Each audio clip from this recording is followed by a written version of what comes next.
Hi everyone, we installed a YueMi Ecosystem M2 infotainment unit and the YueMi C1 rear view camera in the Grand i10 NIOS. Here's a quick video showing the entire process. So if you're planning to buy one unit for your Grand i10 NIOS, look no further. We bought the system along with the camera and installation from Mahavir Agencies located on GP Road, Chennai. GP Road is considered to be the haven for car modifications and accessories in Chennai. We had a good experience from Mahavir Agencies overall and would recommend them. This is the box of the system, and here are the specs of the M2 unit. 2 GB DDR4 RAM, 32 GB memory built in, quad-core processor clocked at 2 GHz, 9-inch QLED capacitive touch display with a resolution of 1280 by 720p, Bluetooth 5.0 support, pre-amplifier outs for 4 channels and a subwoofer, video playback for MP4, AVI, MKV and FLV, audio playback for MP3, WAV, FLAC and M4A, support for 360-degree camera system, and most importantly, support for wireless Android Auto and Apple CarPlay. And this is the box of the YueMi C1 camera, and here are the specifications. Supports NTSC and PAL formats, 160-degree field of view, 1080p resolution and IP68 waterproof rating. We paid rupees 22,000 for the system, camera, new plastic trim and installation.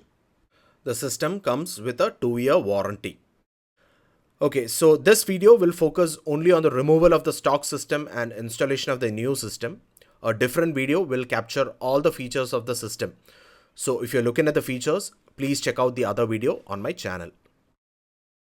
So the first thing is to remove the stock system and all the plastic trims surrounding it. They used a flat screwdriver and a trim removal tool to remove the trim. The trim extends from the music system all the way to the instrument cluster. And the long piece of plastic trim is finally removed.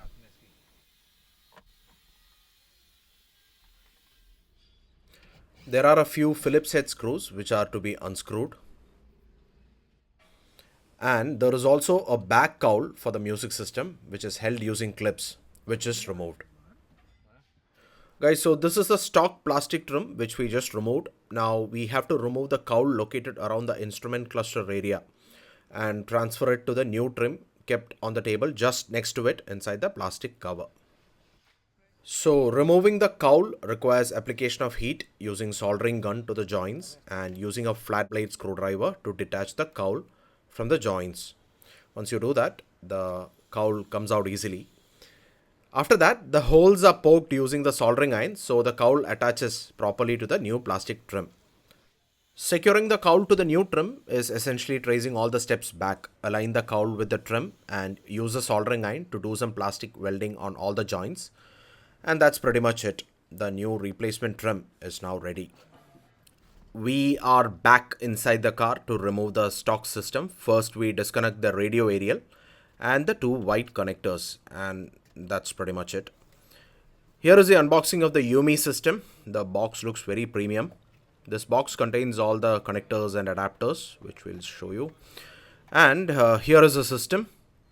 We then secure the cowl over the system. That's it. Here's the box with the connectors, GPS aerial and adapters. Next, we route the 2 USB connectors through the glove box area to the system side.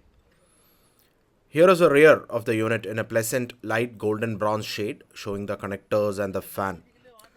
Next, we use the bundled adapters to connect the various connectors to the system. We have the radio aerial here. Then the GPS antenna, which is fixed behind the system. Here is a bundled coupler which connects the 2 stock white connectors to the system. We plug in the 2 white connectors to the coupler. Connect the power supply cable to the rear view camera's cable and insulate the joint. Then we connect the various connectors to the rear of the system. Some of them will remain unused as they are the pre-outs for the amplifier, for the 360-degree camera system, etc. So we simply tie them using cable ties and leave them. This coaxial connection is for the rear camera. This one's for the radio aerial. And that is it. We are ready for testing. Peel off the sticker from the display, turn the key and start the car. Here's the system starting up.